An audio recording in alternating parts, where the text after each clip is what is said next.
Les finances françaises vacillent, Bruxelles explose son budget. Ursula von der Leyen a présenté mercredi le budget européen pour 2028-2034, suscitant la défiance et la colère des agriculteurs.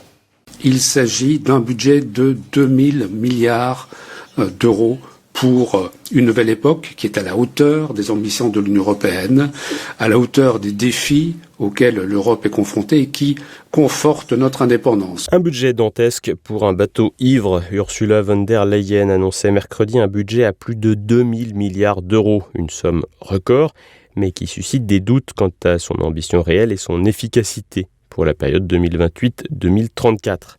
Présenté comme une réponse aux défis géopolitiques, climatiques et économiques, ce cadre financier pluriannuel soulève des critiques, notamment pour son apparente renationalisation des politiques européennes. Dans le budget, la thématique sécurité spatiale est évidemment mise en avant avec des dépenses en hausse en matière d'industrie. Nous avons également les thématiques spatiales et défense que j'aimerais souligner. Nous proposons 131 milliards d'euros pour la fenêtre défense et espace dans le fonds pour la compétitivité. C'est 5 fois le montant qui est prévu aujourd'hui parce que nous savons que la sécurité, c'est une grande préoccupation pour les citoyens et pour les États. Nous voulons renforcer là notre base industrielle et nos capacités industrielles. Réindustrialiser, mais pourquoi passer par l'échelon européen là où des États comme la France disposent déjà d'outils ? Tout l'enjeu sera ici la traçabilité des fonds.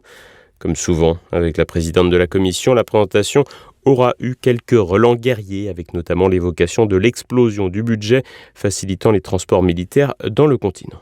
Nous avons décidé de doubler ce mécanisme de financement pour le transport et nous multiplions la mobilité militaire par 10, qui fait partie évidemment de l'enveloppe transport, pour que nos forces armées puissent se déployer de manière plus rapide et de manière plus intégrée. Et ce qui est très important également, nous multiplions les dépenses pour l'infrastructure par 5.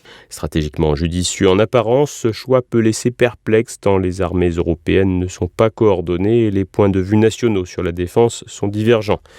Le Parlement européen, y compris le PPE de von der Leyen, dénonce un manque de vision commune, accusant la Commission de céder aux intérêts nationaux au détriment d'une intégration européenne renforcée.